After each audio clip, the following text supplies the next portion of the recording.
ये दोस्तों, आज देखते हैं शिव पुराण कथा। आज इस कथा में देखेंगे अर्धनारीश्वर शिव। आपको बता दें कि यह शिव पुराण कथा का 7वां एपिसोड है। तो चलिए शुरू करते हैं।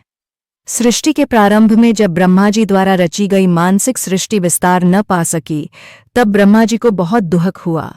उसी समय आकाशवाणी हुई, ब्रह्मण अब मैथुनी सृष्टि करो।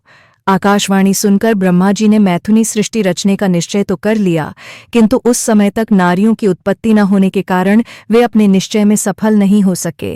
तब ब्रह्मा जी ने सोचा कि परमेश्वर शिव की कृपा के बिना मैथुनी सृष्टि नहीं हो सकती, अतः वे उन्हें प्रसन्न करने के लिए कठोर तप करने लगे। बहुत दिनों तक ब्रह्मा जी अपने हृदय में प्रेम पूर्वक महेश्वर शिव का ध्यान करते रहे।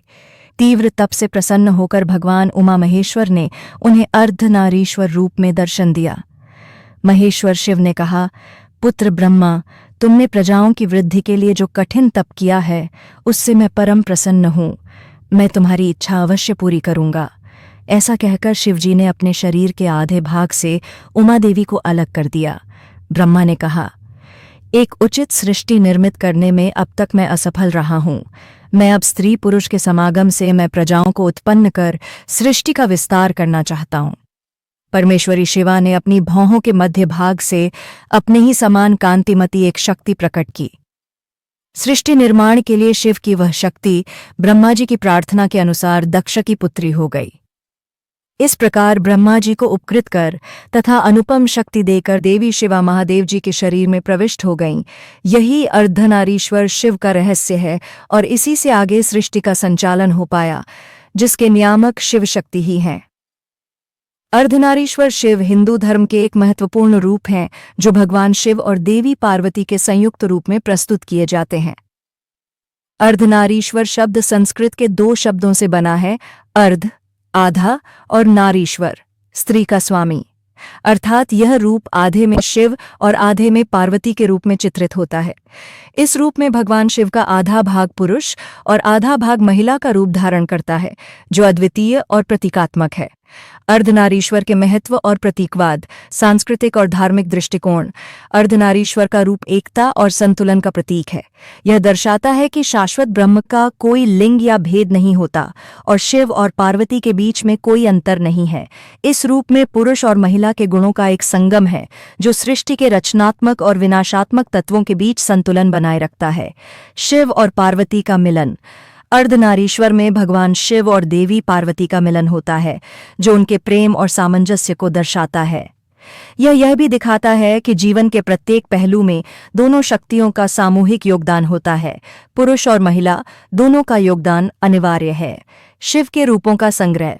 अर्धनारीश्वर रूप में भगवान शिव के विभिन्न रूपों को दिखाया जाता है, जैसे कि उनके ध्वज, त्रिशूल और त्रिपुंड, और देवी पार्वती के रूप में उनकी श्रृंगारिक उपस्थिति और सौम्यता होती है।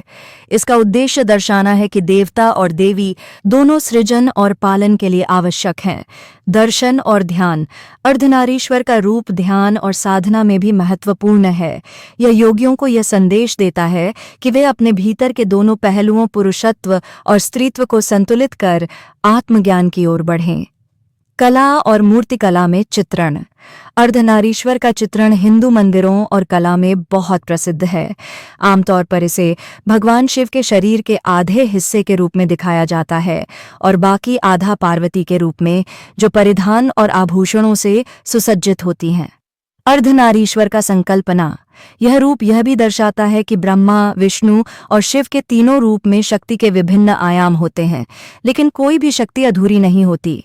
दोनों आधे आधे भाग में शिव और पार्वती के गुण मिलकर सृष्टि के निरंतर चक्र को संचालित करते हैं। अर्धनारीश्वर की उपासना से समग्रता, संतुलन और एकता की भावना उत्पन्न होती है। यह रूप न केवल आध्यात्मिक दृष्टि से बल्कि सामाजिक दृष्टि से भी पुरुष और महिला के समान अधिकार और सम्मान की बात करता है। अर्धनारीश्वर का दर्शन जीवन के विविध पहलुओं में संतुलन और समरसता की आवश्यकता को प्रकट करता है, जो समाज और व्यक्ति के जीवन में महत्वपूर्ण भूमिका निभाती है। अर्धनारीश्वर एक धार्मिक और सांस्कृतिक अवधारणा है, जो भगवान शिव और देवी पार्वती के संयुक्त रूप को दर्शाती है। यह रूप आधे में भगवान शिव और आधे में देवी पार्वती के रूप में चित्रित किया जाता है। अर्धनारीश्वर शब्द का अर्थ है आधा नारी और आधा पुरुष, जहां आधा भाग पुरुष रूप में भगवान शिव का होता है और आधा भाग महिला रूप में देवी पार्वती का होता है। अर्धनारीश्वर का रूप भगवान शिव का आधा रूप। भगवान शिव का एक आधा भाग पारंपरिक रूप से उनके तामसिक, तपस्वी और ध्यानमग्न स्वरूप को दर्शाता है। उनके शरीर पर त्रिपुंड, 3 रेखाएं और ध्वज, त्रिशूल और अन्य शास्त्र होते हैं। देवी पार्वती का आधा रूप। देवी पार्वती का आधा भाग सौम्यता, शांति, प्रेम और मातृत्व का प्रतीक होता है। वे आभूषण, गहनों और सुंदरता से सुसज्जित होती हैं और उनके चेहरे पर सौम्यता होती है। अर्धनारीश्वर का महत्व।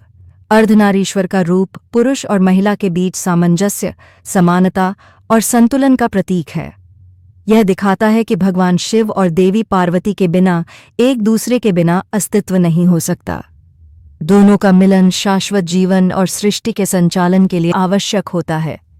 इस रूप के माध्यम से यह संदेश दिया जाता है कि पुरुष और महिला दोनों का समान महत्व है और दोनों मिलकर जीवन के हर पहलू को पूरा करते हैं। धार्मिक और सांस्कृतिक दृष्टिकोण। अर्धनारीश्वर का रूप विशेष रूप से भारतीय कला, मूर्तिकला और मंदिरों में देखा जाता है। यह भगवान शिव और देवी पार्वती के गहरे संबंध और एकता को दर्शाता है। यह रूप केवल शारीरिक रूप में नहीं बल्कि आध्यात्मिक रूप में भी एकता और सामंजस्य का प्रतीक है। इस रूप के माध्यम से यह भी बताया गया है कि सच्चा आत्मज्ञान तब प्राप्त होता है जब हम अपने अंदर के दोनों पहलुओं, पुरुषत्व और स्त्रीत्व, को संतुलित और समाहित करते हैं। अर्धनारीश्वर का दर्शन जीवन के विविध पहलुओं में संतुलन और समानता की आवश्यकता को प्रकट करता है। वीडियो को लाइक और सब्सक्राइब जरूर करें। धन्यवाद।